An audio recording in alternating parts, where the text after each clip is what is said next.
Buenas tardes para todos. Universidad de Antioquia, Escuela de Microbiología, Centro de Investigación y Extensión, Programa de Educación Continua, actualicemos en martes 14 de agosto de 2018. Iniciamos el presente acto con la siguiente clase de reflexión. Lo que sabemos es una gota de agua, lo que ignoramos es un océano. Esto lo dijo Isaac Newton, físico, filósofo y teólogo inglés. Antes de dar inicio a este encuentro académico, solicitamos a las personas poner sus celulares y equipos de telecomunicaciones en modo discreto. Este encuentro tendrá un registro visual que será alojado en nuestro canal de YouTube. Es por la Escuela de Microbiología de la Universidad de Antioquia, causa de gran satisfacción el compartir con ustedes nuestra actividad académica. Agradecemos de forma especial a MER por su continuo patrocinio al programa de educación continua actualicemos en. Saludamos también a las profesoras María Isabel Monsalve Restrepo y Yaira Galeano Castañeda, quienes serán nuestras conferencistas en la tarde de hoy. De igual forma nos acompañan profesores, estudiantes, egresados, empleados, amigos de la Escuela de Microbiología y demás invitados que nos honran con su compañía. Damos inicio pues a la programación del día de hoy con la presentación de la conferencia Revolución Biotecnológica del silenciamiento de genes a la edición genómica con el sistema CRISPR-Cas9, a cargo de la profesora María Isabel Monsalve Restrepo. Ella es microbióloga y bioanalista de la Universidad de Antioquia, maestra en biotecnología de la misma institución, y es especialista de productos de biociencias de MER. Bienvenida.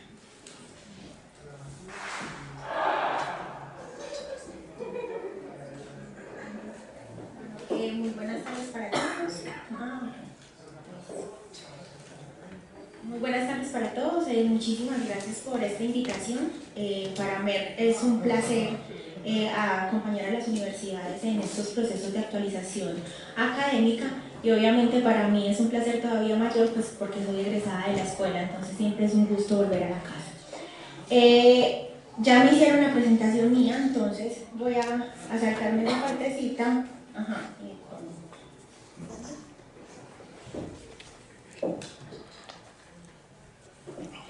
Les voy a contar un poquitico de quién es Merck. Merck, esta es la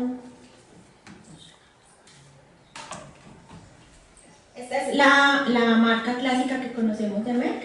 Merck es una compañía químico-farmacéutica. Este año estamos cumpliendo 350 años en el mundo.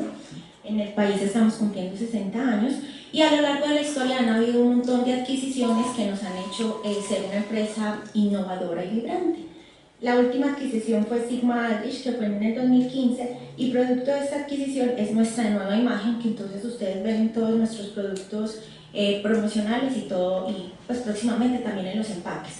Pero es para que no se asusten, o sea, seguimos siendo exactamente lo mismo, la misma calidad, el mismo respaldo, el mismo reconocimiento. Ahora sí, lo que nos trae el día de hoy es hablar específicamente sobre silenciamiento génico y mediante CRISPR-Cas9, que es pues como lo que está de moda últimamente. Entonces la charla la he dividido en tres partes. Vamos a hablar en primera ocasión sobre silenciamiento génico, luego vamos a hablar de edición génica como tal, y por último pues voy a hacerles un poquito de propaganda con los formatos que tenemos disponibles en MER para ustedes. Entonces, antes de iniciar, un recorderis básico de lo que es biología molecular. Entonces tenemos que existe un dogma central de la biología molecular que todos conocemos, que el DNA se replica a través de una DNA polimerasa, que ese DNA se convierte o se transcribe en RNA a través de una RNA polimerasa, y que finalmente a través de los ribosomas este RNA va a dar origen a unas proteínas. Eso es lo que todos nos han enseñado siempre en biología. Pero también sabemos que existen unos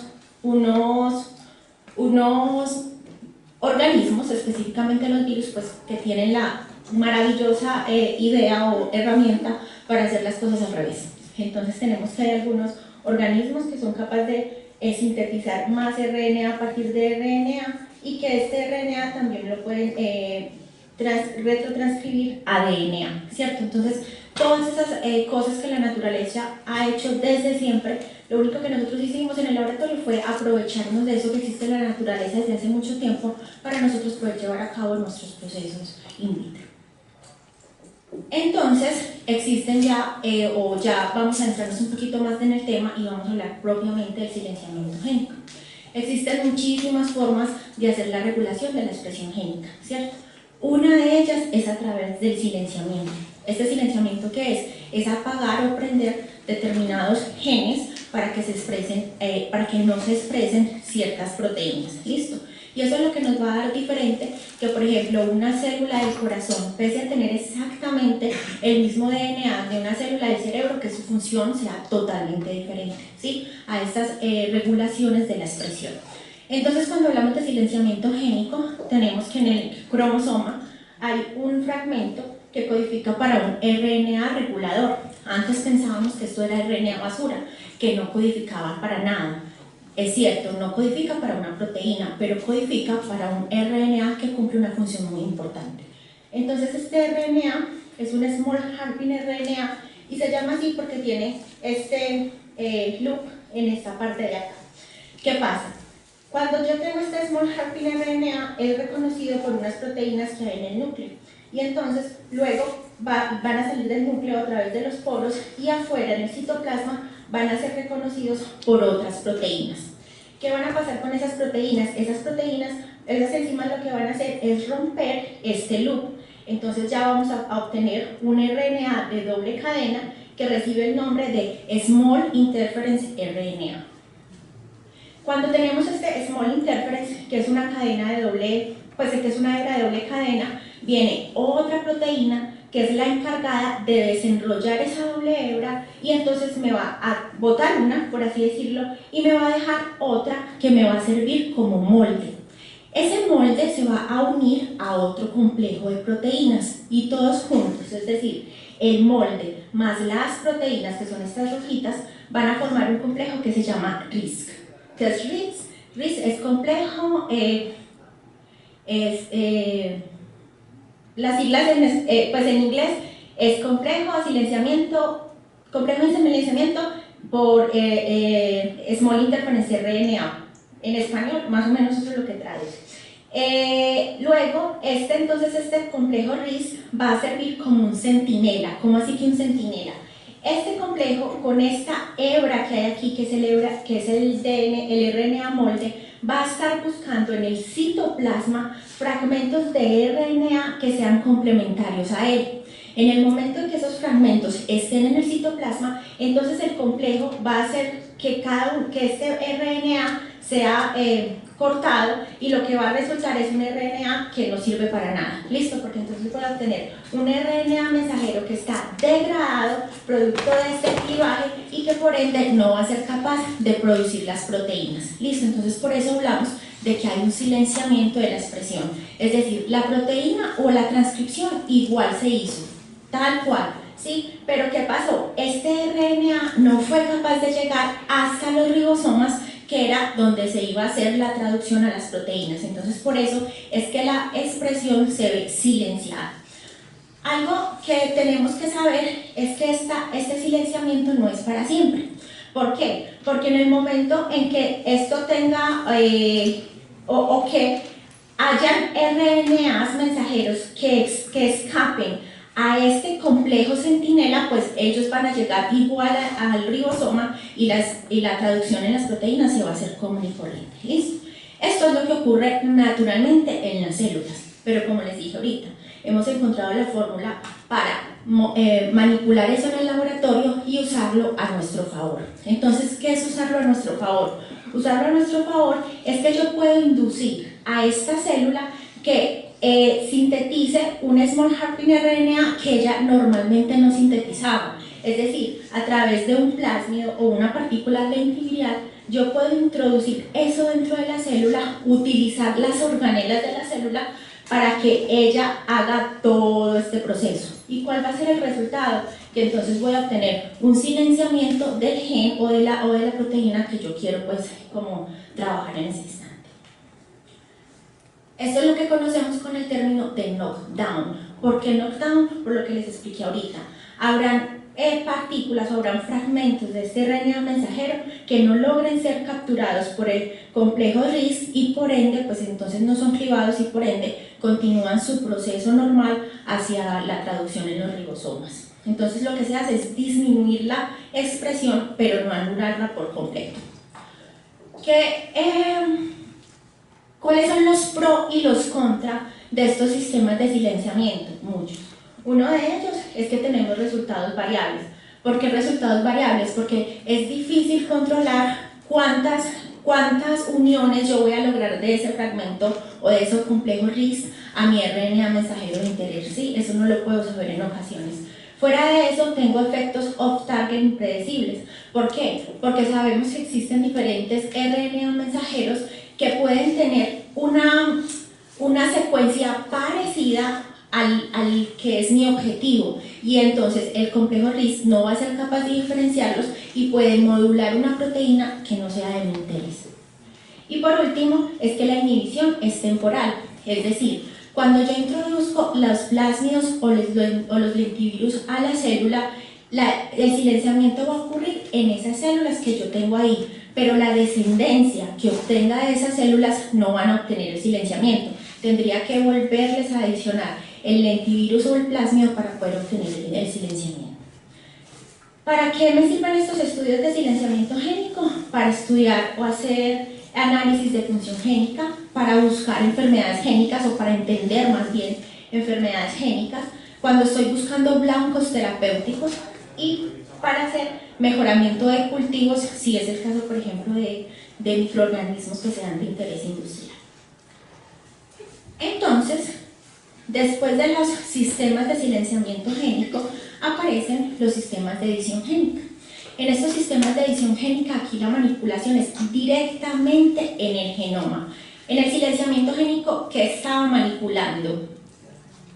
Muy bien, en el silenciamiento génico estaba manipulando el ARN. En la edición génica estoy manipulando directamente el genoma. Esto hace que entonces haya una mayor precisión. También existen off-target, claro que sí, pero no son tantos como en el sistema de silenciamiento. Es dirigida a sitios específicos del genoma, es permanente y es heredable. Algo o una característica que tienen todos los sistemas de edición génica es que siempre, absolutamente siempre, están compuestos de dos cosas. ¿Cuáles son esas dos cosas? La primera de ellas es algo o un dominio que dirige mi enzima hacia el sitio de corte. ¿Sí? Es un dominio que dirige hacia el sitio de corte para yo poder hacer el corte en un lugar específico, preciso. Y lo segundo que siempre tienen es una nucleasa, entonces siempre está compuesto por esas dos cosas. Un dominio que me va a hacer el reconocimiento del sitio de corte, perdón, y una nucleasa que es la que va a ser responsable del corte. Y entonces este lo conocemos como knockout, ¿sí? A diferencia del sistema que les conté anteriormente, aquí ya la modulación que se hace ya es para siempre. ¿Por qué? Porque estoy manipulando directamente el DNA y no hay forma de volver a revertir ese suceso que yo realicé. Cuando yo hago el corte en la doble hebra, entonces pueden pasar dos cosas. Puede pasar que haya una recombinación no homóloga de los extremos finales, ¿cierto? Entonces luego, por sus sistemas normales de reparación, las células lo corrigen y lo único que va a hacer es como intentar volver a alinear este hueco que le quedó aquí y seguir adelante, ¿cierto? Eso es una de las formas que ocurren. Pero también podría pasar que en el medio hubieran secuencias que tuvieran regiones homólogas al lugar donde hubo el corte. Si hay disponibilidad de una secuencia que tenga regiones homólogas a este lugar donde hubo el corte, la célula lo que va a hacer es tomar eso como molde para reparar. Entonces esto es muy importante porque cuando tenemos esta parte aparece otro término y es ¿cuál? Knocking. Es decir, no solamente puedo cortar, sino que adicional a eso puedo introducir secuencias que naturalmente no estaban en ese lugar. ¿Listo? ¿Cómo llegamos hasta acá? Después de muchísimos años de estudio, entonces pues las reglas básicas de la genética y de la evolución, los conocimientos básicos del DNA, obviamente todo lo que fue el proceso de la estructura, la revelación del código genético y todo eso. Pero nosotros no queríamos solamente quedarnos con información, necesitábamos tener herramientas para poder trabajar con esa información. Entonces de esas herramientas aparecen las enzimas de restricción, aparece la secuenciación, nuestra amada PCR, que sin ella no podemos vivir en biología molecular, pero además de eso queríamos editar, entonces aparecen las nucleasas dedos de zinc y los TALEN, que fueron los primeros sistemas de edición génica que aparecieron, ya vamos a hablar de ellos. Esos sistemas son buenos, funcionan muy bien, pero son complejos, ¿listo? No se pueden hacer en todos los organismos, requieren una experticia bastante amplia y hay veces no se logran los objetivos que quisiéramos. Entonces necesitábamos algo que fuera todavía muchísimo más fácil, ¿sí? Entonces para poder obtener algo muchísimo más fácil para hacer estas ediciones génicas aparece CRISPR. Como les voy a contar, CRISPR no nació de que alguien quisiera buscar un sistema más fácil de edición, no. CRISPR nació como por accidente. Listo, ya les voy a contar un poquito de eso. Bueno, entonces, ¿cuáles son estos sistemas antiguos que teníamos de edición génica? Tenemos unos sistemas que estaban unidos, una proteína más una nucleasa. Estas proteínas eran las encargadas de ubicar la región del genoma donde voy a hacer el corte. ¿Listo? Entonces, en las nucleasas dedos de zinc, lo que pasaba era que estos dominios formaban unos dedos de zinc, esos dedos de zinc se unían al genoma, al ADN, y luego la nucleasa hacía el corte en la doble hebra y pues para poder hacer el sistema de edición común y corriente. Esa era una forma. Otra forma entonces son los TALEN, que los TALEN son un sistema natural que existe en las xantomonas, unas bacterias que infectan las plantas, y estas xantomonas tienen unos dominios que son capaces de unirse a la doble hebra y de nuevo, después de reconocer el sitio, entonces hacen el corte en ambas cadenas. ¿Qué pasa? Que no es fácil. ¿Por qué? Porque resulta que la cantidad de aminoácidos que yo tengo son muy pocos comparados con el número de codones que yo puedo tener disponibles en un ADN. ¿Listo? Entonces no es fácil siempre diseñar un dedo de zinc que se pegue específicamente al codón que yo necesito. Entonces ahí es donde empieza como a flaquear un poquito esta técnica. Aparte, pues que no todos sabemos cómo hace un aminoácido o qué tipo de aminoácido debo pegar a cada nucleótido. Este es la edición a través de los TALEN, exactamente lo mismo. Entonces, cada uno de estos aminoácidos es capaz de pegarse a uno de los nucleótidos de mi hebra. Lo mismo es limitado, ¿sí? ¿Por qué? Porque tiene que haber como, o sea, son muy poquitos aminoácidos o muy poquitas combinaciones de aminoácidos las que yo puedo lograr tener para que se me unan a las combinaciones de nucleótidos. Entonces, de nuevo, el diseño no es fácil. O hay veces, cuando yo voy a hacer el diseño para el gen que yo necesito hacer, encuentro que el dominio se pega muchísimo antes y hace el corte en un lugar donde yo no quiero.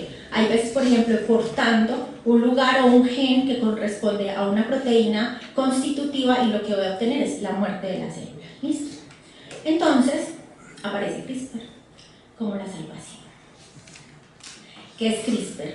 CRISPR son repeticiones palindrómicas agrupadas interespaciadas. Estas repeticiones palindrómicas fueron halladas por primera vez en unas bacterias hace muchísimos años, pero no sabían para qué servían y simplemente le dieron ese nombre. Listo, repeticiones palindrómicas cortas, agrupadas e interespaciadas. CRISPR se volvió muy famoso en el 2012, o sea, en el 2012 eso fue el boom. Salió en Science, salió en todas las revistas y bueno, creímos que era como el descubrimiento del siglo. Pero no fue el descubrimiento del siglo porque vienen años y años de investigación en este proceso.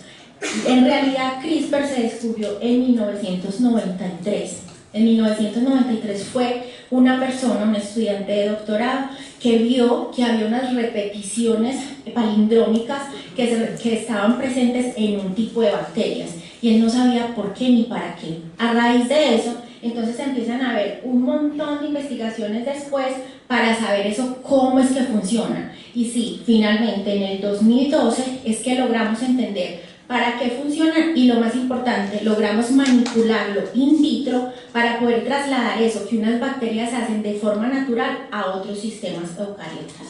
Él estaba trabajando en su tesis en otra cosa, él tenía unas arqueobacterias que expresaban unas proteínas diferentes de acuerdo a la salinidad del medio en el que estaban y tenía que resolver su objetivo, pero nunca encontró el objetivo. Aparte, él veía que siempre que estudiaba esas bacterias habían estas secuencias que se repetían y se repetían y se repetían y se repetían y él no tenía ni idea para qué. Entonces decidió cambiar su tesis de doctorado. Entonces ahí empezó a cambiar porque el objetivo de él ahora era mirar eso que era, porque no estaba presente solamente en las bacterias, sino que él estaba estudiando, sino que estaba presente en muchas otras bacterias y arqueobacterias que habían sido reportadas en la literatura. Pero finalmente estas dos investigadoras, Charpentier y Doudna, son las que describen cuál es la función de CRISPR. Resulta que ellas logran identificar que CRISPR es nada más y nada menos que un sistema inmune adaptativo de las bacterias. ¿Cómo así? ¿Es que las bacterias tienen sistema inmune? Sí. El CRISPR, las células o las bacterias la utilizan para eso, para defenderse de la infección de bacteriófagos y de plásmidos. Ya les voy a mostrar cómo.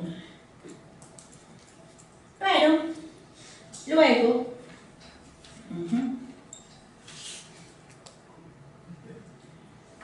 es este investigador del MIT el que finalmente logra utilizar CRISPR en sistemas de células humanas. Es decir, las dos investigadores anteriores supieron para qué servía y lograron trasladar ese sistema de una bacteria a otra que normalmente no lo tenía. Pero fue finalmente este investigador el que logró usar el sistema ya como tal en células humanas. Entre ellos hubo varios pleitos. Finalmente el MIT fue el que quedó con la patente de este descubrimiento. Un poquito de recorderis. Estos son los ciclos líticos y lisogénicos de las bacterias. Entonces recordemos que cuando el bacteriófago infecta la célula, tiene dos cosas que pueden ocurrir. Una de las cosas que puede ocurrir es que el material genético del bacteriófago se inserte al cromosoma de la bacteria, que quede ahí en un estado latente, que a la bacteria no le pase absolutamente nada. Pero puede pasar que este material genético utilice las organelas de la célula para crear las partículas virales y entonces se encapsulan los bacteriófagos y finalmente la célula se lisa y muere. Entonces, ¿cómo funciona CRISPR? Resulta que CRISPR es un locus que está compuesto por muchas cosas. Una de esas cosas es unas secuencias repetidas, son estas que ustedes ven aquí en gris más oscuro, son unas secuencias repetidas de 32 pares de bases, siempre las mismas. Y entre las secuencias repetidas hay unas secuencias variables. ¿Cuáles? Estas de los distintos colorcitos que ustedes ven, ¿sí? Entonces se van a ir formando como un sanduchito, repetida, variable, repetida, variable, repetida, variable. Adicional a eso, antes de estas secuencias repetidas y variables hay una secuencia que es líder, que es una secuencia que siempre es conservada en las especies. Esta secuencia que es líder se llama tRNA. Y adicional a esto, cerca a estas secuencias repetidas variables hay unos genes que codifican para la proteína Cas. ¿Qué significa Cas? Asociado a CRISPR, nada más. Listo, entonces, ¿qué tengo en ese locus de CRISPR? Tengo unas secuencias repetidas, unas secuencias repetidas conservadas, unas secuencias variables y unas secuencias que codifican para Cas. Las Cas son muchas, 1, 2, 3, 4, 5, 6. Pero siempre cuando hablamos de edición génica, automáticamente tenemos que estar pensando en Cas9. Siempre es la Cas9. ¿Por qué? Porque la Cas9 es la enzima que es capaz de hacer el corte en ambas hebras. Las otras también hacen corte, pero no siempre lo hacen en ambas hebras. Y yo necesito que el corte sea en ambas hebras para poder generar el knockout. Bueno, estas secuencias que son variables, las de los colores, varían entre individuos de la misma especie. Listo, ya vamos a ver por qué. Mientras que las secuencias que son conservadas, obvio, son las mismas entre los individuos de la misma especie. Y esta es la respuesta. Resulta que cuando la célula es infectada por el bacteriófago, entonces unas proteínas Cas, no la 9, otras Cas, son capaces de clivar este ADN viral, van a tomar un pedacito de ese ADN viral y lo van a incorporar dentro del cromosoma de la bacteria, ¿sí? Entonces eso va a ser la variabilidad. ¿De qué depende que un individuo tenga una secuencia u otro? De si ha sido expuesto o no al bacteriófago o al plásmido que lo está infectando. Luego, entonces, estas secuencias que están en el DNA se van a transcribir, van a formar estos ARNA, que son CRISPR-RNA, y finalmente se van a ensamblar con una proteína Cas, y cada uno de estos matrimonios, o sea, Cas más una secuencia que proviene de un ADN viral, van a estar como centinelas en el citoplasma para que cuando el virus vuelva a ingresar, la reconozca, lo clive y el virus no pueda causar la infección. Entonces por eso es que hablamos de que es un sistema inmune, adaptativo. ¿Por qué adaptativo? Porque primero tuve que estar en contacto con el ADN viral o el plásmido para poder recordar qué es lo que me está haciendo daño y luego poderme defender cuando tenga una nueva infección. Esto fue publicado en Nature en el 2010. Aquí está nuevamente otro esquema de esto que les acabo de decir, otro artículo publicado en Cell en este caso. Este sistema CRISPR-Cas fue reconocido pues por primera vez en Streptococcus pyogenes y lo mismo. Entonces tenemos unas secuencias que son conservadas, estos rombitos azules, unas secuencias que son variables, estos colores que ustedes ven acá. Estas son las proteínas, otras proteínas Cas, la Cas9, y esta es la secuencia que transcribe para este trans-RNA. Este trans-RNA va a ser muy importante porque es el que hace posible el ensamblaje entre la Cas9, la secuencia variable y obvio el trans-RNA. Entonces aquí ocurre exactamente lo mismo. Luego de que se transcribe, se ensambla con una Cas9 y luego cada uno de estos matrimonios va a estar pendiente cuando lo vuelva a infectar un nuevo virus. ¿Cómo funciona la Cas9? Para que la Cas9 se una a mi región de interés o lo que yo quiero cortar, necesito un RNA guía, que es esto que ustedes ven acá de color morado. Es decir, ese RNA guía va a hacer las funciones, o es lo mismo que el tRNA, y es lo que va a guiar a la proteína, a la enzima, al lugar específico donde tiene que cortar. Entonces aquí es donde se hace un poquito más fácil la cosa, porque es más fácil diseñar un RNA complementario a mi región de interés y no diseñar un dedo de zinc complementario a mi región de interés. Entonces aquí se hace un poquito más fácil y puedo restringir más para que no hayan tantos off-target. La Cas va a cortar cerca a un lugar que se llama PAM. ¿Sí? Este PAM significa motivos adyacentes protoespaciadores y son como una combinación de 4 letras, las cuales la Cas es capaz de reconocer para poder generar el corte. Entonces muchas de las quejas contra el CRISPR es ese. Es que ¿qué tal mi secuencia no tenga una PAM cerca? Sí la tiene. Puede que no lo tenga exactamente al lado del gen que voy a hacer el corte, pero puede ser que corriente arriba haya un PAM cerca y luego cuando yo haga el corte, en todas formas voy a lograr el knockout del gen de interés. ¿Por qué? Porque son solamente 4 nucleótidos, que es una combinación que es muy fácil de encontrar en el genoma. Si yo tengo solamente hasta ahí, o sea, un RNA guía y una Cas, entonces ocurre el corte y hasta aquí es un knockout. ¿Listo? ¿Por qué? Porque saqué un pedazo del gen y ya. Pero si yo pongo un DNA donador, es decir, una cadena sencilla, o un fragmento de ADN que quiera introducir por alguna razón, entonces la célula, por recombinación de fragmentos homólogos, lo que va a hacer es captarlo e introducirlo dentro de sí. Entonces aquí voy a obtener Nokin. Y esto, entonces, ha sido realizado con todas las células que ustedes se puedan imaginar. Con bacterias, con peces cebra, con líneas celulares humanas, con plantas, con levaduras. Todo el mundo ha intentado hacer CRISPR con todo lo que tiene para poder hacer la edición génica.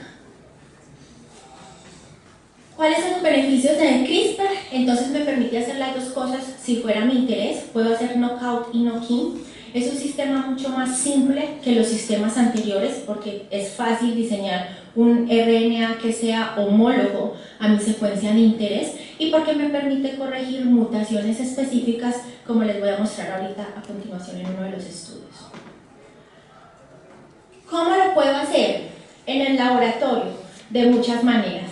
Puedo introducir el RNA guía y la Cas en partículas lentivirales, o lo puedo introducir en plásmidos, o lo puedo introducir en plásmidos que contenga el RNA guía y la Cas, o puedo introducir solamente un plásmido con RNA guía y uno con la Cas, o sea, como usted lo quiera, ¿sí? Y adicional a eso, también lo puedo introducir en RNA libres, por ejemplo, a través de microinyección, si fuera mi interés. ¿Cómo voy a verificar el resultado de la edición? La única forma, obvio, el sistema tiene unos marcadores que les voy a mostrar ahorita, pero la única forma que sería más fiel sería secuenciación. ¿Listo? También yo podría hacer una PCR y mirar si mi producto de PCR es más grande o más pequeño de lo que yo esperaba y ahí me va a dar una idea de que algo se perdió, sí, pero no va a ser totalmente certero. Entonces en la secuenciación, ¿qué me va a llevar? Esto que está en amarillo es el fragmento que yo quería hacer knockout. Esto que está en rojo es la secuencia PAM, ¿sí? Entonces, es decir, ahí es donde la Cas va a hacer el corte. ¿Qué pasó en el primer caso? Uno de los nucleótidos salió, pero se insertaron 15. En el otro salieron 7 y se insertaron 11. Pero miren, por ejemplo, en los últimos se hizo knockout o salieron menos 23, 13 o 11. Es decir, que no es algo que yo vaya a ir como a ciencia cierta, es decir, yo sé que la Cas siempre corta 10, no sé. O sea, yo sé que eso va a ser un corte. ¿Cuánto me va a afectar? Tendremos que seguir haciendo la selección de las líneas celulares para saber cuáles son las células viables y a partir de esas pues seleccionar o recuperar la progenie pues, que realmente me interesa. Este es un estudio que hicieron en unos ratones que tienen una mutación en un gen que codifica para una proteína en los hepatocitos. Entonces, ¿qué pasa? Cuando el ratón normalmente tiene una guanina, cuando tiene la guanina todo funciona perfecto, pero si esa guanina se cambia por una adenina, el exón 8 sale durante el splicing y por ende la proteína que se produce es anormal y el hígado no funciona bien. ¿Listo? Entonces, ¿qué hicieron en el experimento? Ellos tenían unos ratones que son normales, sanos, es decir, tienen la guanina en la posición indicada y entonces se observa que el tejido es normal, es decir, el núcleo de esas células es normal y funciona todo bien. Y a los ratones que eran mutantes hicieron dos cosas. A unos le introdujeron la proteína Cas, pero no le pusieron RNA guía. Y a los otros le pusieron la Cas con RNA guía más un fragmento de DNA de cadena sencilla que contenía la secuencia adecuada, es decir, que tenía guanina en lugar de adenina. ¿Qué encontraron? Que cuando está la Cas sola, no pasa nada, o sea, el ratón sigue enfermo. Pero cuando hacen la Cas9 con el RNA guía, con la secuencia donadora, es capaz de reparar la mutación en este exón 8 y el ratón vuelve a ser sano al cabo de 30 días. Aplicaciones de CRISPR, tantas como se imaginen, para producción de combustibles, alimentos, biomateriales, para hacer estudios génicos, estudios de regulación obviamente, para desarrollar nuevas drogas y para hacer terapia génica. Una de las cosas o de los objetivos más prometedores de CRISPR es hacer el mejoramiento genético de cultivos, porque cuando se utilizan sistemas de edición génica, pues hay una discusión, y según el Ministerio de Agricultura de Estados Unidos, ellos consideran que cuando hay mejoramiento genético utilizando edición génica, no son organismos modificados genéticamente. ¿Por qué? Porque no hubo introducción de secuencias o de regiones extrañas al genoma propio de la planta. Entonces, por eso ellos ven una herramienta prometedora en CRISPR para como amortiguar el miedo que le tienen a los organismos modificados genéticamente. Ya para finalizar, entonces los formatos disponibles que tenemos para ustedes los encuentran todos en la página.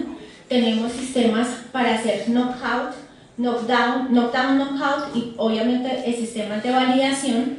Yo les voy a compartir al final las diapositivas, entonces ahí no es sino que le hagan clic en el link para ir. Nuestros sistemas para hacer silenciamiento génico se llaman MISION. Entonces tenemos microRNAs, small interference RNAs. Esto es un complejo o un cóctel de small interference y small half-in RNA. Y para CRISPR, entonces tenemos diferentes formatos y también muchísima literatura y cursos. Entonces, para el caso de plantas, tenemos para hacer transfección a partir del agrobacterium, pero también a partir de biobalística. Y en el caso de humanos o de animales, entonces tenemos plásmidos, tenemos RNA y tenemos partículas lentivirales. También tenemos los controles. De los plásmidos tenemos plásmidos todo en uno. ¿Cómo que todo en uno? Un plásmido que codifica para el RNA guía y también codifica para la Cas, ¿cierto?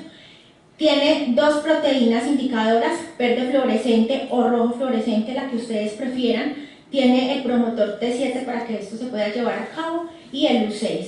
Y estos sitios de restricción, por si acaso ustedes quisieran en el laboratorio recuperar el plásmido e introducir otro RNA guía. Tenemos formatos por separado. Estos formatos por separado, entonces un plásmido que codifica para la Cas con o sin proteína indicada verde fluorescente o roja fluorescente y un plásmido por aparte que codifica para el RNA guía. ¿De qué va a depender si yo quiero un plásmido todo en uno o por separado? Pues de la facilidad o no que tenga su línea para ser transfectada. Si su línea es demasiado compleja, pues si es difícil meterle uno, pues dos va a ser peor, ¿cierto? Entonces yo prefiero ir a la fija poniéndole un plásmido todo en uno. Pero si es un sistema fácil de transfectar, entonces los que son por separado generan mejores resultados. Algo nuevo que tenemos o que ha resultado en el último año es hacer CRISPR específicamente con RNA, es decir, yo no hago la introducción de los plásmidos, sino que lo que hago es introducción de RNA directamente. ¿Para qué esto es útil? Por ejemplo, si mi línea celular no es capaz de reconocer los promotores U6 o T7, entonces usar los plásmidos será un problema. Entonces con el RNA guía lo que yo hago es como obviar ese problema y utilizar el promotor que traiga la célula. ¿En qué consiste este RNA guía? Nada más y nada menos que un oligo. Eso es un oligo grandísimo o un primer, como llamamos también, grandísimo en unas cantidades astronómicamente grandes, porque viene en microgramos, pero no es nada más, listo, viene exactamente igual. Entonces, ¿qué entregamos nosotros? Entregamos una secuencia, que es esta que ustedes ven acá. Esta secuencia es el RNA guía que va a ser capaz de unirse a su genoma o a su blanco a través de esta otra secuencia. Y luego todo esto va a ser capaz de ensamblar la Cas9. ¿Listo? Entonces, ¿yo qué es lo que tengo que introducirle a la célula? ¿Qué es lo que tengo que introducirle a la célula? Le introduzco la proteína Cas y le introduzco el RNA guía, que es este de acá, el RNA guía, y la secuencia conservada, que era esta negrita de acá, luego ellos todos forman un complejo ribonucleoproteico con la Cas y entran en la célula y causan la edición. ¿De qué depende si quiero un complejo ribonucleoproteico o un plásmido? Depende de la célula que esté trabajando, ¿sí? Entonces vamos a obtener diferencias en eficiencia, en off-target, vamos a tener diferencias en precio, porque los sistemas con plásmidos son mucho mayores, en el uso, porque cuando usted compra un plásmido, pues si usted lo mantiene de forma adecuada en el laboratorio, tiene plásmido para siempre, mientras que el RNA guía es, o sea, usted lo usa y ya, ¿listo? En la forma de hacer seguimiento al sistema, pues obviamente con RNA guía no hay forma, no hay proteínas indicadoras, no hay genes de resistencia a antibióticos, no hay proteínas verdes fluorescentes, no hay absolutamente nada de eso. Entonces la única forma de hacer seguimiento sería con secuenciación o por ejemplo con una PCR. Si hay una transgénesis y la citotoxicidad. Adicional a eso, por ejemplo, si ustedes tienen un gen de interés que estén estudiando en sus trabajos, en la página de Sigma, aquí arriba, ustedes digitan el nombre del gen y les va a aparecer todo lo que tenemos para ese gen. Entonces, por ejemplo, acá para esta caspasa, aquí les dice todo lo que tenemos. Tenemos nucleasas de Odesin, tenemos small interference, por aquí creo que dice tenemos primers y también tenemos CRISPR. ¿Listo? En el caso que ustedes estén trabajando con un gen que no sea animal, por ejemplo plantas, o que sea una bacteria, o que sea una levadura, o un gen que no está, entonces lo trabajamos como un formato customizado.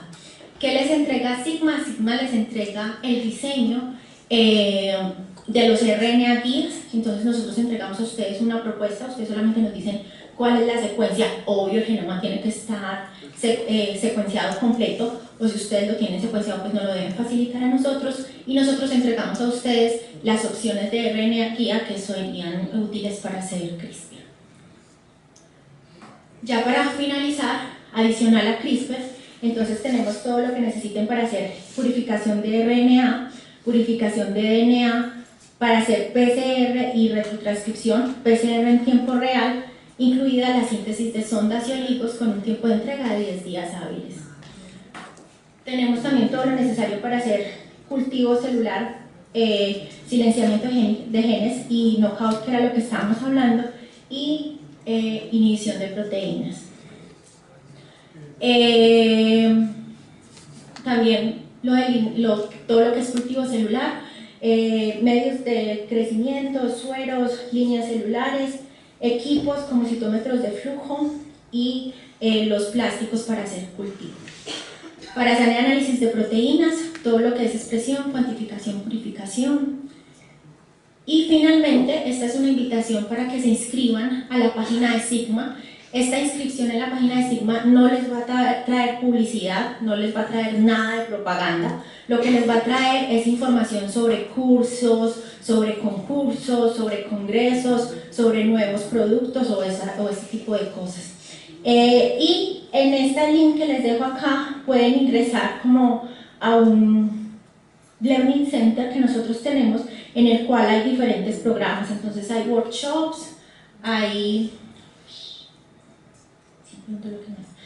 seminarios, por ejemplo hay veces aquí hay concursos y también hay diferentes e-learnings que están colgados en la página para ser estudiados pues de acuerdo al tiempo que ustedes tengan. Por ejemplo hay muchísimos de CRISPR, ya como un poquito más avanzados para los que quieran profundizar. Esto era todo lo que tenía para contarles. Aquí les dejo mis datos de contacto. Al inicio, cuando se hicieron el registro, les preguntaron que si estaban de acuerdo en que Merck les enviara información. Esto es porque yo debo hacer envío de una encuesta para que a ustedes les lleguen las diapositivas. Entonces a ustedes les va a llegar un link a las personas que aceptaron o a las personas que me quieran escribir. Les va a llegar un link y apenas ustedes finalicen la encuesta, entonces les llegan las diapositivas a su correo electrónico. Gracias a la profesora María Isabel González por su presentación. Si alguien del público tiene una pregunta, le pido que por favor levante la mano.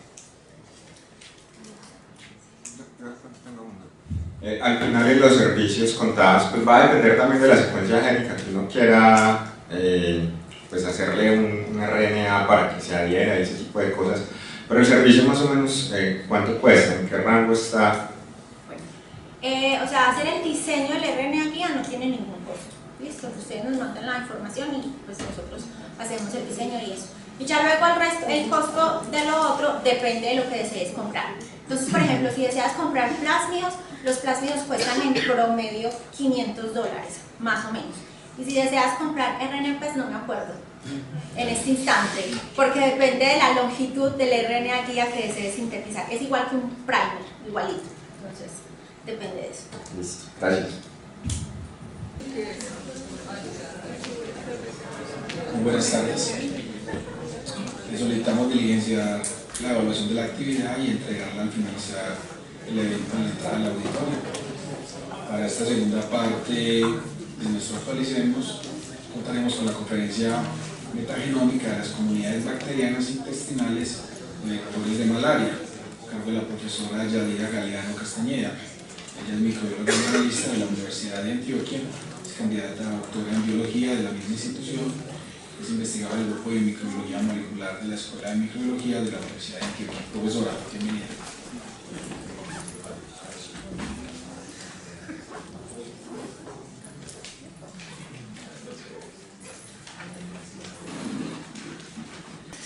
Espero que podamos aprender pues algo en estos 40 minutos.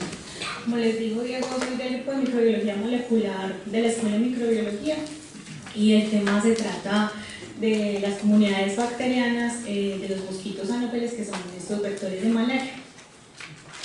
Sin embargo, antes de hablar de metagenómica, es necesario hablar de, como por decir algo, el objeto de estudio de la metagenómica en un inicio, que fue la microbiota. En esta microbiota definamos las unas comunidades ecológicas de microorganismos en los cuales encontramos virus, bacterias, protozoos, hongos, y estas comunidades están interactuando constantemente y además habitan ciertos ecosistemas, ciertas matrices biológicas, sean inertes, seres humanos, y se ha demostrado que al interactuar estos microorganismos con estas matrices nos están confiriendo algo que se denominó, el fenotipo extendido. ¿Qué es este fenotipo extendido? Resulta que tenemos entonces el microbioma, que es ese pool de genes, y los microorganismos como tal. Tenemos también entonces ese fenotipo que tiene cada una de las matrices biológicas, piensen en el suelo, en un ser humano, en los animales, en el aire, en el agua, y ese conjunto de genes. Cuando unimos esto, encontramos lo que se denomina holobionte, y este holobionte tiene un hologenoma. Este hologenoma entonces es ese conjunto de genes microbianos y ese conjunto de genes del hospedero o de esa matriz biológica en el cual se encuentran los microorganismos. ¿Qué pasa cuando esto se une? Resulta que encontramos lo que se denomina ese fenotipo extendido, es decir, esas características físicas, biológicas que nos están confiriendo estos microorganismos interactuando con nuestro fenotipo, y que si ellos no estuvieran presentes dentro de nosotros no tendríamos esas características. Les voy a mostrar entonces unos ejemplos de lo que se denomina ese fenotipo extendido. A raíz de esto entonces se empezó como a acuñar un término que es superorganismo. Este superorganismo no es nada más sino que hospederos u órganos que son en parte gobernados por esos microorganismos que habitan, confiriéndole entonces características como bioluminiscencia, como protección a enfermedades autoinmunes, como protección a enfermedades metabólicas, alergias, etc. Sin embargo, les cuento que este término no surgió a raíz del estudio de comunidades microbianas ni a raíz del estudio de microbiología como tal. Este término de superorganismo se acuñó en 1911 por un biólogo entomólogo que se llamaba William Morton, que trabajaba con hormigas. Él lo que vio es lo que vemos ahora. Sabemos cómo funcionan las hormigas, cómo están constituidas las hormigas. Sabemos, y aquí viene la palabra clave para el estudio de microbiota, es que están constituidas con comunidades. Ellas están siempre trabajando en una comunidad y cada una de las hormigas tiene un papel importante dentro de esa comunidad. Otra cosa adicional e importante cuando uno trabaja con la caracterización de estas comunidades bacterianas es reconocer que si encontramos una hormiga, sabemos que esa hormiga no va a estar sola, que está dentro de una comunidad. Después de esto, entonces, cuando años después se empieza a trabajar con los microorganismos y con la metagenómica y con microbioma en general, se dan cuenta que, bueno, podemos mirar ese superorganismo desde no solamente de la definición de las mismas especies, como en el caso de las hormigas, sino que también lo podemos mirar en diferentes especies que interactúan incluso hasta reinos distintos. A raíz pues de entonces de tanto estudio de la microbiota, se empieza a trabajar esa microbiota en humanos y se empieza entonces a formular un proyecto muy ambicioso que es el proyecto del microbioma humano.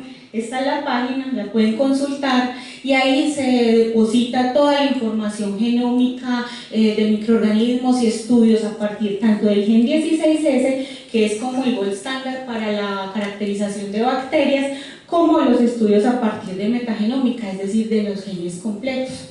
Aquí hay un grupo de científicos que se encarga entonces de depurar la información y hacerla asequible a cualquier persona que la quiera consultar. Algunos ejemplos de lo que nos permite conocer la microbiota en los estudios de los humanos, considero yo que ha sido como una historia de la humanidad. Y vamos a ver aquí, por ejemplo, en este caso, donde se estudiaron unos fósiles de dentadura y unos coprolitos en diferentes lugares geográficos. Acá no solamente este estudio nos está contando que encontraron esta bacteria que se llama Bifidobacterium brevi en diferentes sitios geográficos, sino también nos cuentan que esta bacteria está asociada básicamente al consumo de carne, pan y cerveza. Aquí, si de pronto nos volvemos un poquito más curiosos, no solamente esta bacteria nos está contando que está y que ha estado y que aún la encontramos en la microbiota de los humanos, sino que también podemos traspolar como esa información a un contexto social de la humanidad y a la historia como tal asociada a este tipo de alimentos. Otra de las funciones o lo que nos puede conferir con los microorganismos es como unos aliados o unos aliados pues en el camino o aliados en varios procesos metabólicos. En este caso entonces se ha demostrado que la ausencia o más bien la disbiosis, es decir, esa alteración de la diversidad de las comunidades bacterianas en los humanos, está produciendo un fenotipo de adiposidad. Por ejemplo, cuando hay una disbiosis, sabemos que las comunidades microbianas en los humanos generalmente están compuestas por dos tipos que son bacteroidetes y firmicutes. Cuando hay una disbiosis en estos dos, la diversidad cambia, es menor la diversidad y hay un fenotipo de adiposis en estos humanos. Adicionalmente, en modelos murinos se ha visto que esta disbiosis puede estar siendo propenso a los ratones a diabetes mellitus tipo 2 y también a enfermedades cardiovasculares. También conocemos que durante la infancia, esos primeros meses de vida y cuando pasamos por el conducto vaginal o incluso en la alimentación materna, estamos adquiriendo un montón de microorganismos que nos están de alguna manera generando un perfil. Más o menos a los 3 años ese perfil se estabiliza y es la microbiota que nos va a acompañar durante el resto de la vida. Puede que hayan cambios por la alimentación, por condiciones de estrés, por medicamentos, pero lo que va a cambiar es como esa proporción en la abundancia de estas comunidades bacterianas, pero va a haber un perfil que nos va a acompañar durante el resto pues, de nuestra vida y que nos va a proteger posteriormente, posiblemente, a enfermedades como alergias. Este es un ejemplo pues, curioso que han demostrado que algunas bacterias son capaces de alguna manera de regular la ansiedad en los seres humanos. Es el caso de Lactobacillus rhamnosus y Bifidobacterium longum que se han probado en modelos murinos, y estos microorganismos son capaces de alguna manera a través del nervio vago estar modulando la ansiedad en ratones. ¿Creen ustedes, bueno, estos estudios de microbioma que se han realizado en humanos posteriormente fueron empezados a trabajarse en nuestra tierra pues, y en el ambiente terrestre como tal, encontrando también, si esto pasa, pues algo importante. A partir de eso entonces se generó lo que se denomina el proyecto de microbioma en la Tierra. Este proyecto es como un primo del proyecto de microbioma humano, y lo que pretende este proyecto, también muy ambicioso, es caracterizar la microbiota que hay en cada uno de estos rincones naturales y que pueda ser beneficiosa para nuestro planeta. A partir de eso, entonces, uno también puede depositar cualquier tipo de estudio que hagan a partir de estas matrices biológicas, y se puede consultar también gratuitamente. También ahí está el link. Les traje algunos ejemplos de lo que se ha depositado en este proyecto de microbioma humano, y este es uno pues que me ha gustado mucho, y es el de las abejas. Conocemos cómo es la estructura de la colmena de las abejas, donde hay una jerarquía, donde ellas se mantienen unidas y trabajan para su colmena. Pues resulta que algunas de estas bacterias están implicadas en esa unión y en ese establecimiento, que estas bacterias son capaces entonces de empezar a generar feromonas para que la colmena, se mantenga unida y funcione de esa manera como funciona y la conocemos. Otro ejemplo son las termitas. Sabemos que las termitas básicamente se alimentan de madera, esa es su dieta, es muy restringida, pero resulta que ellas no son capaces de degradar la lignocelulosa ni la lignina. Para eso ellas cuentan con este grupo de bacterias que lo que hacen es hacerlas capaces de degradar esa celulosa y poder hacerlas digeribles para ellas. Este proyecto también pretende caracterizar algunos microorganismos de especies como este dragón de Komodo. Imagínense la cantidad de posibles interacciones que puede haber en la saliva de uno de los animales más venenosos, donde hay microorganismos y sobreviven tranquilamente. Y no nos tenemos que ir tan lejos, pensemos en el intestino del gallinazo, cuánto puede haber ahí, cuántas interacciones, cuántas posibles prospección puede haber en cuanto a estudios con este tipo de microorganismos. Estos ejemplos son de bioluminiscencia. Este fue uno de los primeros casos de quorum sensing que se describió con Vibrio fickei y este pulpo. Sabemos que la bioluminiscencia también puede ser provocada por por una reacción química, pero también hay microorganismos que la producen y se asocian con otros organismos más grandes, como en este caso, en este otro caso, y se pueden incluso aislar y cultivar, y los podemos caracterizar. Bueno, ahora creen que el límite para el estudio de la microbiota es nuestro planeta Tierra, que solamente podemos limitarnos al estudio de los microorganismos que encontramos en cada una de esas matrices biológicas terrestres. La NASA se encarga de que podamos conocer más allá de estos límites. Este proyecto está aproximadamente desde 2015, y lo que ellos están haciendo en parte es mirar los microorganismos que están dentro de los astronautas que van a la estación espacial y los van muestreando en determinados periodos de tiempo. ¿Qué hacen ellos? Determinan la presencia y ausencia, determinan la abundancia, pero también están determinando, como sabemos que las condiciones son diferentes en el espacio, que aquí, por ejemplo, la producción o no de algunos compuestos o metabolitos que pueden estar generando ellos en gravedad cero y que aquí no los están generando. Un proyecto como hijito de este proyecto es el proyecto Mercury. Esta página, pues para los que estudian bacterias sobre todo, les puede ser muy útil porque ellos hacen algo muy parecido a lo que hace el proyecto de microbiota en la Tierra, pero lo hacen en lugares más antropogénicos, o sea, lo hacen en lugares donde hay una intervención del ser humano y con una, digamos, masa de concurrencia, ejemplos, un estadio, un teatro, una piscina. Entonces empiezan a caracterizar esa microbiota, la depositan acá, tenemos acceso a fotos, de pronto se hacen parte funcional a esa parte funcional, y ahí se pueden ingresar y pues echarle un ojito en el estudio.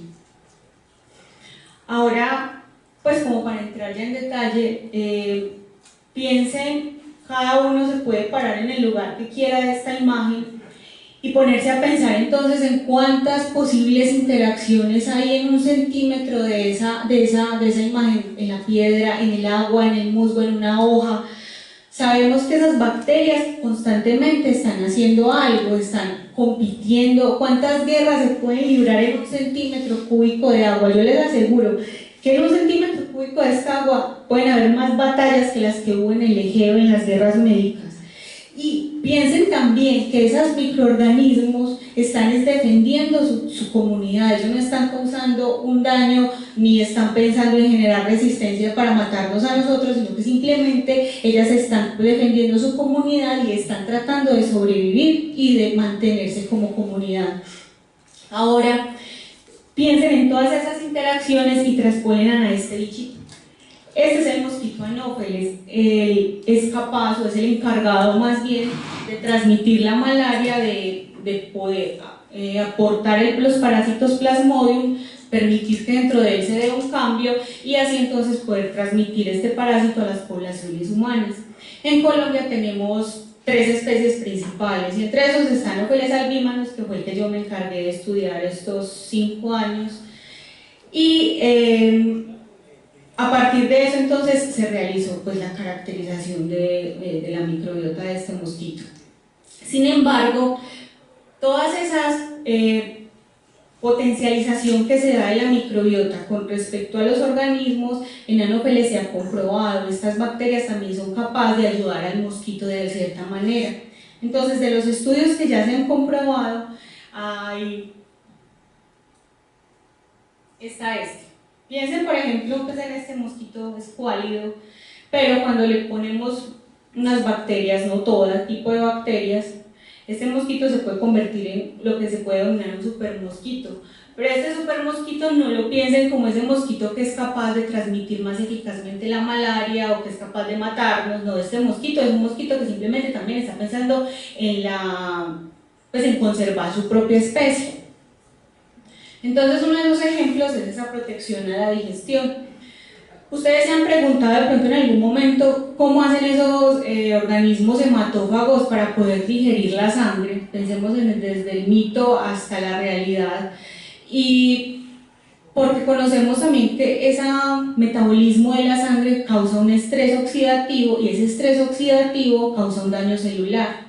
Entonces, ¿qué pasa? Al menos con estos mosquitos hematófagos. Resulta que esos mosquitos cuando ingieren la sangre para poder hacer la oviposición, forman una membrana. Esa membrana lo que hace es envolver el bolo de sangre y permitir que los mosquitos se protejan y que el resto de los mosquitos se proteja con respecto a ese estrés oxidativo que se está generando por la digestión de la hemoglobina. Pues resulta que algunas bacterias están implicadas en esa formación de esta membrana, se llama membrana peritrófica. Cuando se quitan las bacterias, la membrana peritrófica se demora más para formarse, entonces ya estamos encontrando un daño celular grave para el mosquito. Otra de las ayudas que se le ha encontrado a las bacterias en los mosquitos anófeles es la resistencia a insecticidas. Como para nosotros es un problema, entonces se fumigan, pero para ellos es un problema también y tienen que sobrevivir, entonces tienen que empezar a crear un mecanismo de defensa y hay algunas bacterias que pueden estar implicadas en esa resistencia a insecticida generalizada. Pues para conveniencia de nosotros también resulta que el Plasmodium puede estar generando una competencia con las bacterias que están de manera intestinal. ¿Cómo lo hacen? Hasta el momento se conoce que en la membrana peritrófica, cuando el Plasmodium ingresa en la membrana peritrófica y él intenta salir, hay un cambio de una forma parasitaria que se llama adoquinete a oquiste. Aquí se ha descrito que la abundancia de estas formas parasitarias disminuye considerablemente, entonces obviamente va a haber una pregunta: ¿qué está pasando para que la abundancia de este Plasmodium esté bajando tan drásticamente? Y lo primero que se va a pensar es en la respuesta inmune. Pues está defendiendo al mosquito porque es un agente externo que lo está invadiendo y puede ocasionar daño.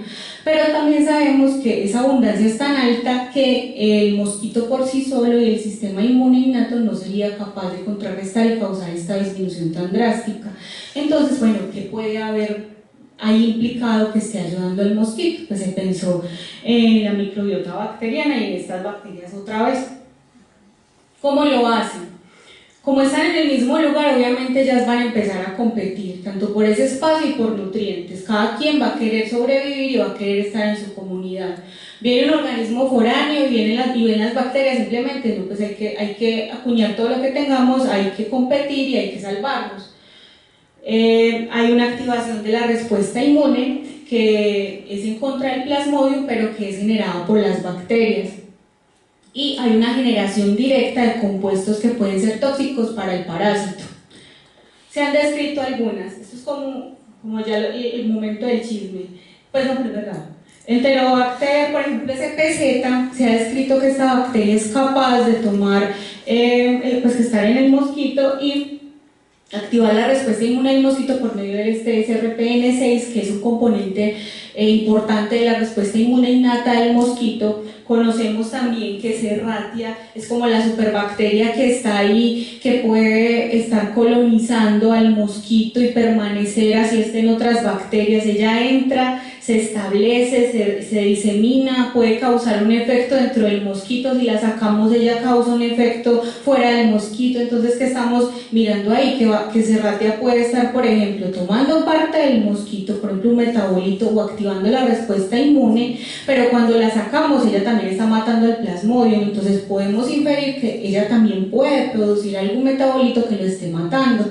Y con esta otra, que es Azaria, esta bacteria que ha sido descrita en este Pensi de Asia, esta bacteria, aunque no se le ha comprobado como un mecanismo específico que pueda estar contrarrestando la infección de Plasmodium, se le ha encontrado que esta bacteria es capaz de estar en huevo, en madre, que se transmite de madre a hijo, que se transmite de manera vertical, horizontal. O sea, esta bacteria es capaz de pegarse a cuanto anófeles esté.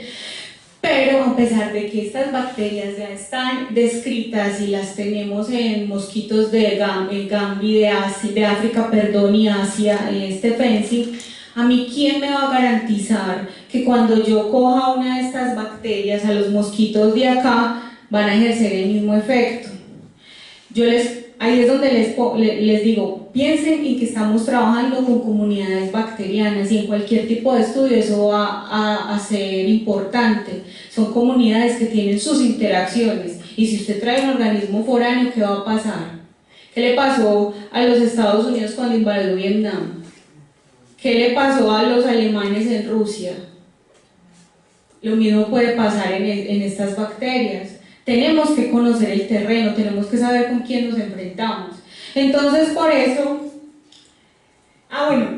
no, aparte, hay otros factores que están determinando esa composición en las comunidades bacterianas. Y uno es la alimentación. Las hembras se alimentan de sangre, los mosquitos machos se alimentan de néctar de agua. Entonces sabemos que, por ejemplo, hay comunidades de Enterobacter que aumentan cuando hay una ingesta de sangre y no las vamos a encontrar muy comúnmente cuando hay una ingesta de azúcar o de agua. También encontramos que el sexo del mosquito está determinando esta composición en las comunidades bacterianas, que esto está muy ligado también a lo que es la alimentación, el estado del mosquito. El mosquito tiene un proceso que se da en el ambiente acuático y un proceso que se da, digamos, pues de manera terrestre. Entonces lo que se ha descrito es que en las larvas de este mosquito hay una mayor riqueza en las comunidades bacterianas con respecto a los adultos. El origen geográfico, aquí vuelve y juega Serratia. Serratia ha sido la única bacteria que se ha encontrado distribuida, digamos que a nivel global. Sin embargo, los estudios han sido solamente en África, en Asia, unos pocos de colonia de mosquitos que no son capturados en campo de Europa y en 2 mosquitos de América en estudios de hace aproximadamente 15-20 años. Entonces, por eso quisimos mirar cuál era la comunidad bacteriana de los mosquitos presentes acá en Colombia, que eran vectores para la malaria. Vamos entonces a diseñar como la manera de poder hacer esta caracterización de la mejor manera posible. Resulta que este mosquito, para mi conveniencia, era costero. Entonces estos muestreos se hicieron tanto en la costa atlántica como en la costa pacífica, así al lado del mar. Él se mantiene, pues básicamente está en los 2 mares, en San Antero en Córdoba y en Buenaventura en el Pacífico. ¿Cómo lo hicimos? Entonces se hace la colección tanto de larvas desde los criaderos, desde el agua y por cebo humano protegido o por reposo o cebo animal o por mallas, capturamos los adultos. Estos adultos se identifican, se hace una disección del intestino del mosquito, lo extraemos y ya luego entonces procedemos a hacer una identificación para las especies de anófeles. Resulta que estas especies pueden tener, no tanto esta, pero hay otras que pueden confundirse de manera morfológica, entonces toca hacerle una confirmación molecular para poder saber que estamos trabajando con la misma especie. Luego, ¿qué hicimos? Aquí yo no les voy a mostrar esta parte, pero yo me interesé también por caracterizar por métodos dependientes del cultivo.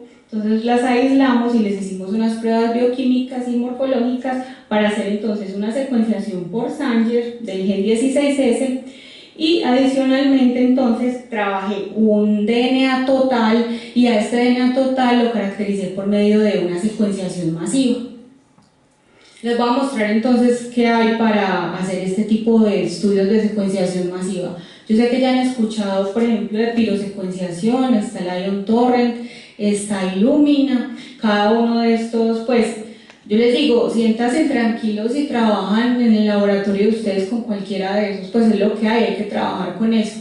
Sin embargo, hay unos que son más caros que otros. Illumina me da unos tamaños de secuencias, es como armar un rompecabezas y simplemente las piezas de Illumina van a ser más pequeñitas que las de pirosecuenciación. Pirosecuenciación va a estar más caro todavía por el método de lectura que ellos manejan. Para Illumina ahora hay mucho lugar para secuenciar, es lo que en este momento la gente está utilizando para hacer su secuenciación por métodos, tanto por lo que se denomina las librerías de amplicones, que estamos hablando del gen 16S y otros genes que quieran secuenciar, como para los de genomas completos. Hay otro que no sé si ya, además que ya lo han escuchado, que son los métodos de tercera generación, que es el MinION. Esta vaina es más pequeña que esto, o sea, es una USB, esa USB se conecta a un computador y lo que pasa es que, bueno, también le dice PacBio por el método como que ella utiliza, ella coge el nucleótido, lo atrapa, cierra, lo lee, coge el nucleótido, lo atrapa, cierra y lo lee. Entonces, por frecuencia lo que pasa es que cuando pasa por aquí, él me va a generar una frecuencia dependiendo de cada nucleótido que va pasando. Entonces, eso digamos que al estar conectado a un PC, me está generando la información casi que en tiempo real de cada uno de los nucleótidos que están ahí en nuestra muestra de DNA. La muestra simplemente, o sea, literal, se pone en un huequito que hay acá. Es una cosa pequeñísima. Pero incluso gente que trabaja con el microbioma humano dicen que pues como que tengamos cautela todavía con este método, porque si todavía tenemos problemas y errores en secuenciaciones que llevan años, ahora piensen en la tasa de error que pueda tener esto. Y bueno, listo, detractores o personas que estén a favor, pero entonces también piensen en la capacidad computacional que uno tiene que tener para hacer este tipo de análisis. Estamos hablando de teras y teras de información que van a llegar de un genoma completo de un montón de cosas. Yo trabajé con Illumina. Yo trabajé con la plataforma de Illumina y con Illumina MySeq, es decir, hice una librería del gen 16S, en mi caso de la región B2. Como les dije, ustedes pueden utilizar, dependiendo de su matriz biológica, lo que quieran caracterizar, como manera de sugerencia, busquen bien cuál es la región que más les da información para su matriz. He visto trabajos en piel que, por ejemplo, los tienen ya secuenciados, región B3, B4, que es la que más usamos, y resulta que sale un artículo y le dice, no, es que B3, B4 no diferencia bien estafilos, pues sí en piel. Entonces ahí empieza otra vez, bueno, entonces uno hay que documentarse bien en la medida de lo posible antes de poder escoger como esa región que vamos a usar. Yo lo hice con una plataforma, aquí es otro debate porque hay gente que le dice Shine, Kine, Kime, o sea, como lo escuchen lo van a entender. Esto es un servidor que le va a servir a usted para hacer sus análisis. Sin embargo, hay otros. Está el GRAS, está el Motur, este Shine, está el R. En el R ustedes también lo pueden hacer. También se van a encontrar, bueno, no sé quiénes están pensando en trabajar con metagenómica o ya estén trabajando, pero para los que están empezando creo que esto les va a servir más adelante, y para los que no, yo creo que van a entender un poquito en el proceso. Esto es como más personal, como lo que me pasó a mí. Yo decidí Shine porque en realidad era lo que conocía, lo que empecé a estudiar y me pareció una buena plataforma para hacer mis análisis, pero hay otros. Y todos estos servidores les va a servir igual. Van a encontrar gente que diga, no, es que Shine a usted le va a hacer eso ya listo, porque ellos tienen un montón de scripts, o sea, como esas líneas de comando que usted va a aplicar en BioLinux, en Linux, ya ustedes mirarán la caja negra que quieran usar.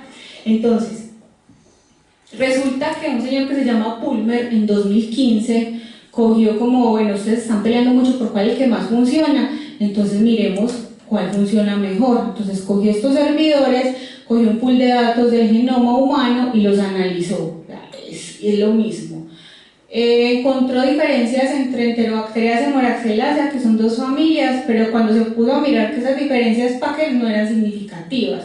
Entonces, si alguien está trabajando con R, con Motur, con MGRAS, con Shine, estén tranquilos que les va a dar prácticamente lo mismo, a no ser que de aquí a que terminemos salga otro diciendo que no, pero ya uno debe ponerse un límite. Si hizo sus análisis con la plataforma que sea, ya defiéndalo.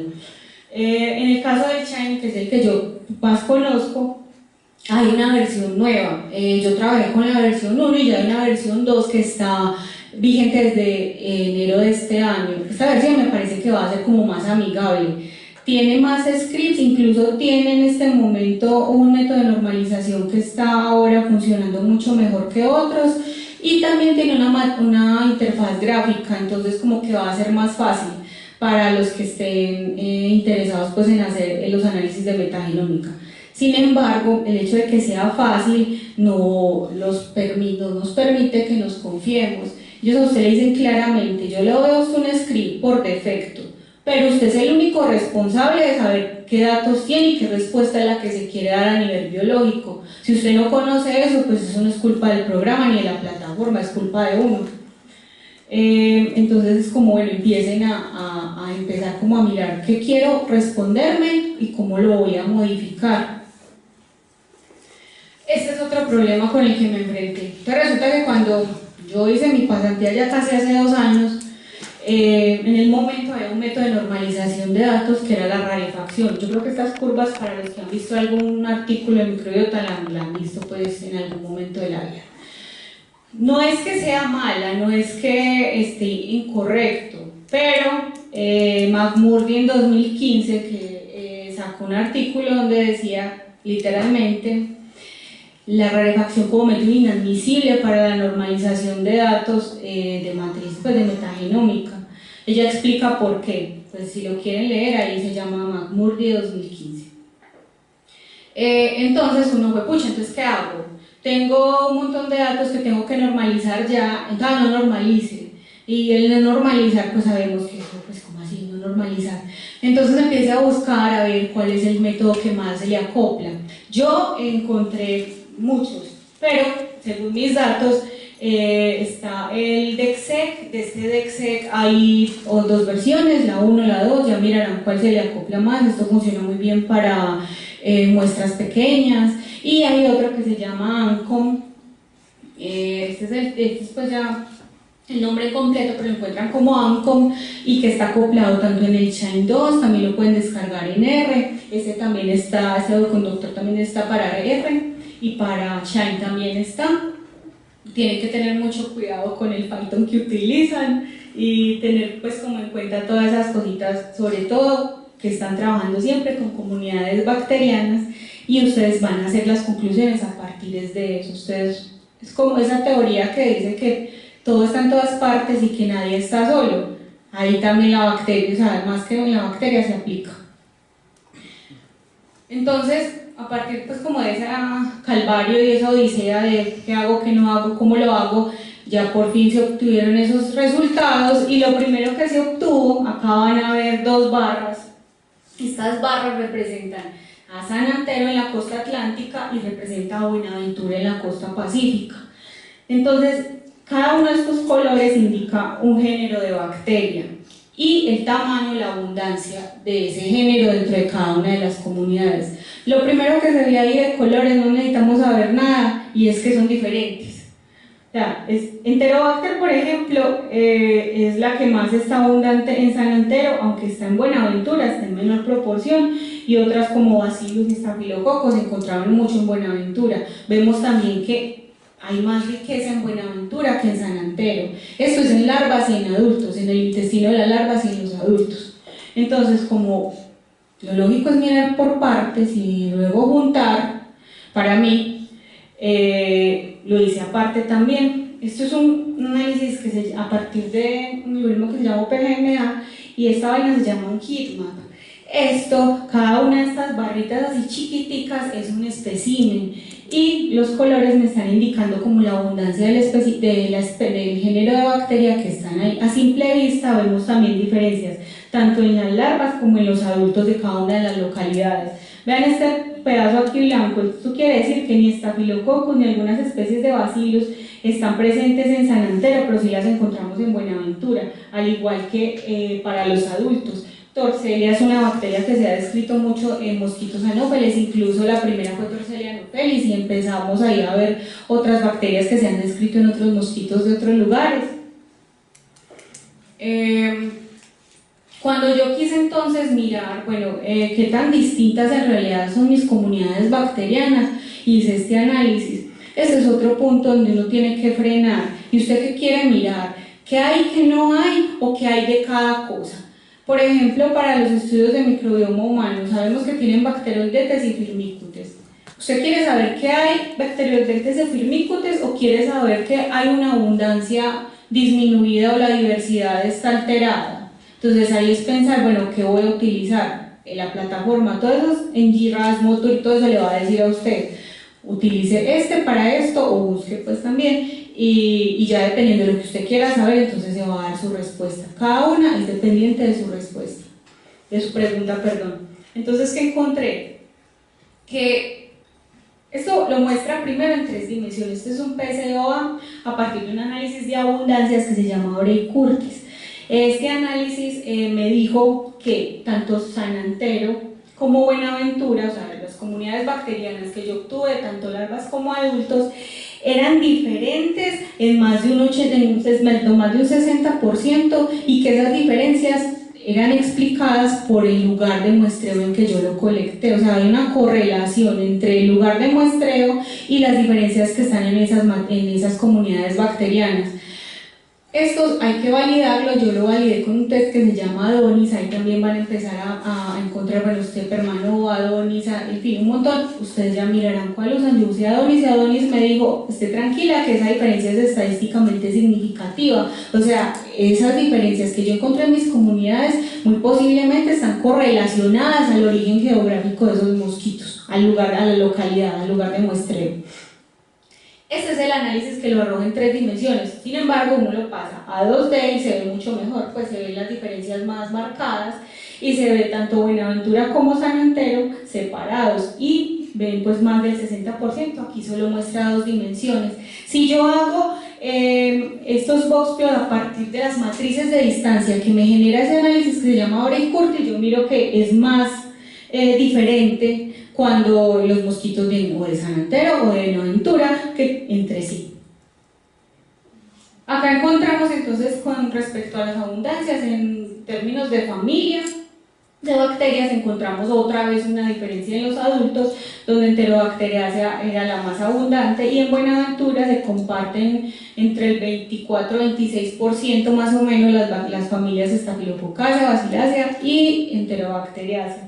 Vemos como unas son únicas para cierto tipo de localidades, como en el caso de Pseudomonas de San Antero, unas únicas para Buenaventura y algunas compartidas entre las 2 localidades. Igual pasa con las larvas. Vemos unas compartidas, unas únicas para San Antero y para Buenaventura. Volvemos a ver, aquí se ve esta gráfica con respecto a esta. Ven que encontré también mayor riqueza en esas larvas que yo colecté con respecto a los adultos. Posteriormente entonces, en una de las salidas, se me dio la oportunidad de tener unos mosquitos que se llaman, pues que emergen a partir de las larvas y las pupas. Resulta que estos mosquitos tienen acá un ciclo de agua acuático donde está, pues hay oviposición, la larva es un órgano diseñado para comer, para estar adquiriendo energía y total preparación para la vida adulta. Luego pasa al estado de pupa y de esta pupa emerge este mosquito que piensen ustedes que es como un mosquito pues recién nacido. Y a partir de este mosquito yo hice la caracterización de esas bacterias y también colecté unos mosquitos que estaban circulando libremente pues en este caso en la costa. Yo lo hice porque resulta que hay un debate y ese debate es, bueno, los mosquitos adultos que encontramos, la microbiota que ellos tienen, ¿de dónde la cogen? Del agua, que hay donde más microorganismos, unos dicen, no, es que es del ambiente donde se está alimentando de plantas, de animales, de detritos, otra vez del agua. Entonces, bueno, miremos el panorama completo, cojamos esos 3 estadios y miremos a ver posiblemente de dónde sale. ¿Qué encontré? Que había más riqueza en las larvas, se disminuye esta riqueza en los emergentes, algo que es lógico porque resulta que cuando el mosquito sale, ellos en el intestino tienen 2 membranas en el estado de larva, pero cuando el mosquito sale de la pupa ya pierde una membrana y se queda ahí va a perder de todo, células y microorganismos. Sin embargo, no piensen que es que aquí está Enterobacteria, aquí no, aquí está Curtia, aquí no, o sea, se distribuyen en todo el intestino, pero obviamente va a haber una pérdida. Y encontré especies como Acinetobacter, Advenella, o sea, Bacillus, Cedesea, que estaban compartidas en todas las 3. Aquí está el agua que yo colecté, donde algunas de esos géneros bacterianos los puedo encontrar en las larvas, pero se perdieron luego en los adultos y volvieron a aparecer en estos adultos circulantes. Aquí hice un análisis que se llama de microbiota core. Esta microbiota core es ese grupo de bacterias que acompañan a cada una de las matrices biológicas a lo largo de toda su distribución o estados. Son esas bacterias que usted las va a encontrar en todas partes, aquí, allá, independientemente si come, si aguantó hambre, si tomó sangre, si tomó agua, ahí van a estar. Entonces este análisis es el 90% de esos grupos que están en todos esos 4 grupos que yo evalué y encontramos Stenotropomonas, Staphylococcus, Brevibacillus, Bacillus, Cedesea, Torselias, en todos estos grupos evaluados. Ustedes ven aquí un culture bacterium y resulta que hay muchas bacterias que obviamente no pueden cultivar, no podemos cultivarlas, no son ellas las que nos dejan, es uno el que no sabe y estas bacterias pues están ahí pero no sabemos qué son. Adicionalmente ven repetidos estos Enterobacter, pero resulta que no es la misma. Ellos tienen un código y cada uno tiene pues o sea, no hay que obviar ese Enterobacter varias veces, son distintas. Cuando yo quise ver qué tan distintos eran, o a ver pues de dónde es que adquiere la microbiota esos bichos, cuando yo hice este análisis, a ver qué hay, qué no hay, qué pudo pasar de la larva al adulto, encontré las larvas por acá y los adultos por acá recogidos. Sin embargo, esa diferencia está explicada por menos del 20%, o sea, si hay una diferencia no es por el estado.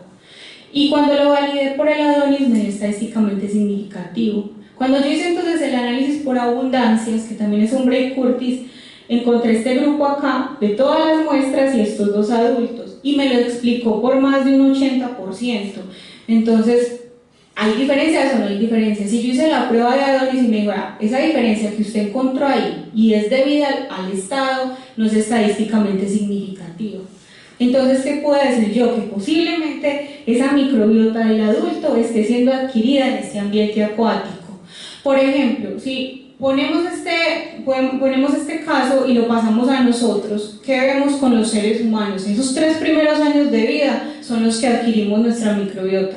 Y acá en los mosquitos específicamente, esa larva es la máquina para comer y para prepararse en la vida adulta del mosquito. Le determina el tamaño, le determina competencia. Entonces, ¿por qué no que la microbiota también esté siendo ese pool de maquinaria que se está heredando y que se está transmitiendo y que esa sea la microbiota que va entonces a acompañar al mosquito pues en todo su desarrollo? Esto fue una oportuna crisis en la pasantía. Eso, hubo problema con la secuenciación y allá entonces, bueno, hagamos con lo que hay un análisis de genomas. Esto es una secuenciación que se obtuvo a partir de un mosquito de Anopheles gambi, que es un vector de África. Entonces acá lo que tienen es un montón de datos, donde el azul es Anopheles gambi y esto simplemente es un ejemplo de lo que se puede encontrar. Aquí ustedes tienen a partir de genomas completos, virus, bacterias, hay plasmodium, ahí hay hongos, ahí hay de todo. O sea, lo que ustedes se puedan ocurrir, que puedan analizar está dentro del genoma. Yo para hacer el análisis, entonces obviamente se tuvo que depurar, se hizo la depuración de ese genoma y aquí volvamos a encontrar a gambi, un grupo de genomas que pueden ser reconstituidos y otras cosas que no, o desconocidas.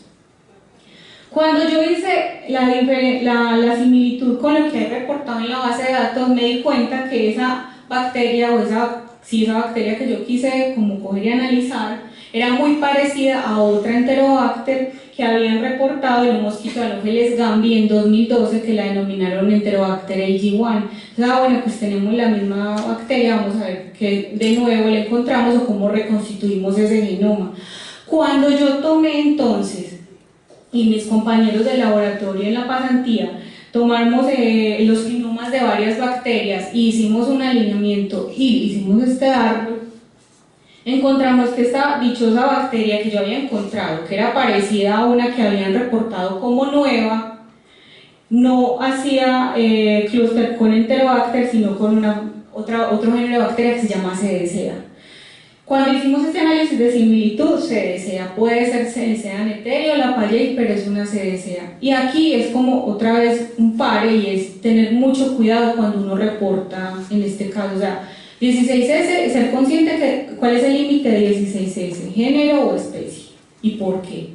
Incluso estamos viendo que a nivel de genomas nos está dando un ruido en cuanto a la identificación y taxonomía de bacterias. Entonces, yo creo que eso va a ser otro problema en los que van a estudiar con esto y de pronto con otras personas, a que por qué no especie. Ustedes en el momento van a saber explicar por qué no especie, por qué nos vamos a quedar en género hasta ahora. Si ustedes solamente tienen eso, va a ser género. Entonces resulta que costo-beneficio pues va a ser más beneficioso hacer un genoma completo y usted luego ir depurando. En este momento está más económico, pero obviamente si tienen o si tenemos los medios, que generalmente no los hay, entonces uno trabaja con las librerías de amplicones. Agradecimientos al grupo de la pasantía en Italia, a estas personas en especial que metieron la mano también en la pasantía y me ayudaron mucho en estos 5 años, y a ustedes por el ratico. Esto es un proyecto que tiene una ciudad en París, es una empresa que se llama Limbo, al revés, y es utilizar bacterias bioluminiscentes como nuevo producto para iluminar ciudades. Y ya. Y preguntas.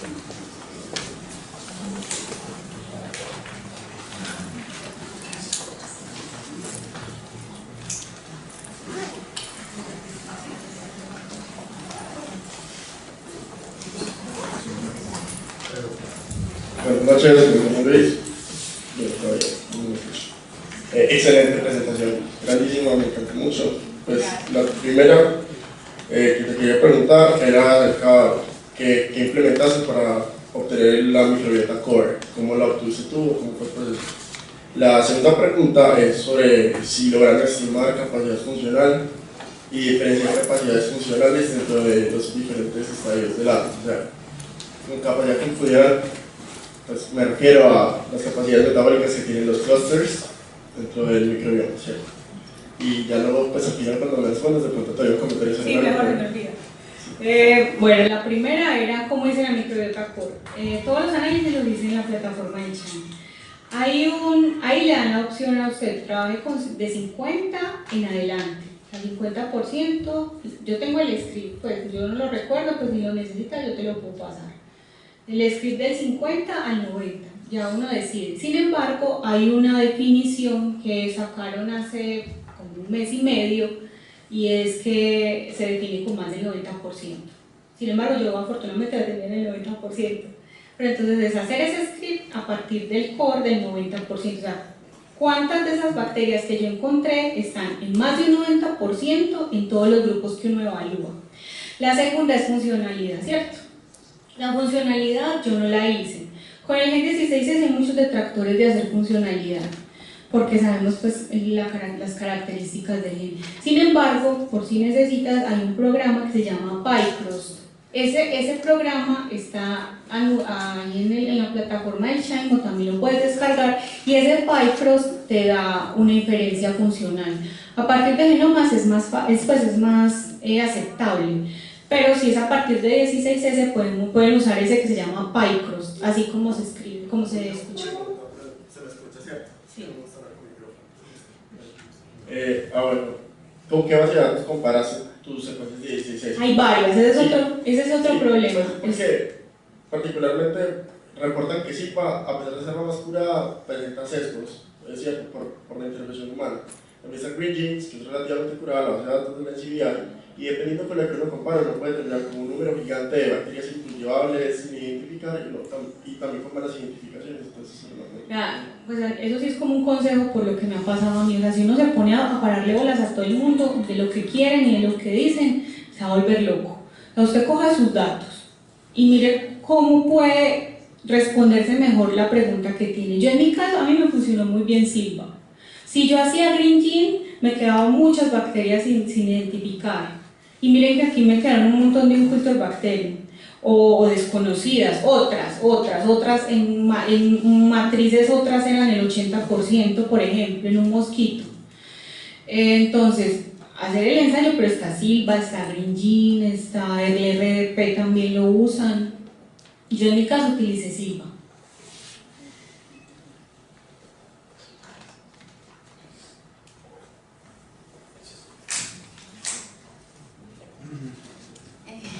Buenas noches, muy bonita la presentación. Mi nombre es Yurani, yo soy del Grupo de Biología y Control de Enfermedades Infecciosas del BCI y tengo una pregunta. Cuando tú hablas que hay algunas bacterias implicadas en la resistencia a insecticidas, ¿sabes qué mecanismos se está implicando para que se dé esta resistencia? Hay dos artículos que están publicados, uno hace 2 meses en Nature, yo se los puedo pasar a Andrea, y hay otro que es en general, que no recuerdo el autor en este momento. El de Nature se llama Dada y explican bien, pero no hay en este momento como, bueno, estas son y este mecanismo se produce, pero se ve que hay un aumento en la resistencia a insecticidas en la presencia de esas bacterias.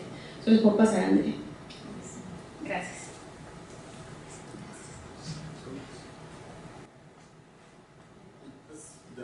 A final, a modo de comentario, nosotros particularmente aquí estamos comenzando, pues es más barato trabajar Nanocore que trabajar Illumina por mucho.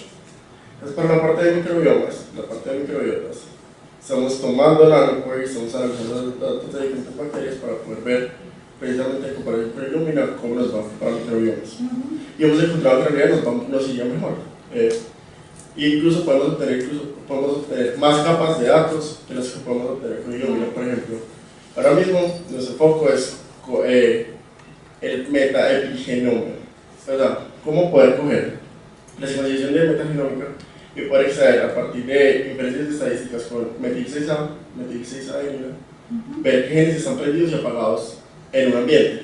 Entonces, en la norma particularmente ahora, a pesar de pues, la tasa de error es relativamente alta comparada con Illumina, pero eso con un coverage alto no importa, se vuelve despreciable.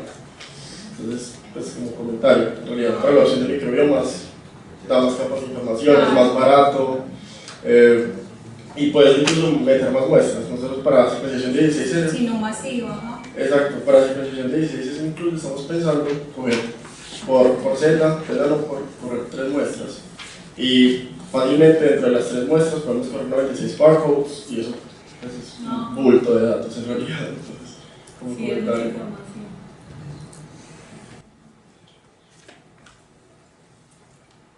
Bueno, gracias. Gracias.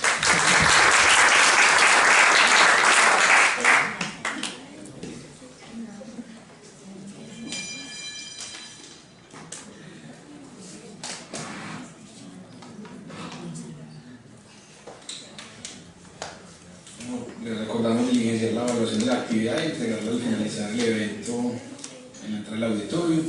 Muchas gracias de nuevo a las profesoras María Isabel Monsalve Restrepo y a Yadira Galeano Castañeda por haber aceptado compartir con nosotros sus conocimientos el día de hoy, a MER por su continuo apoyo a este programa de educación continua y a ustedes amigos acá presentes por acompañarnos. Esperamos que todos los conceptos abordados hayan sido de gran interés y se constituyan un insumo para el ejercicio y desempeño de sus funciones profesionales.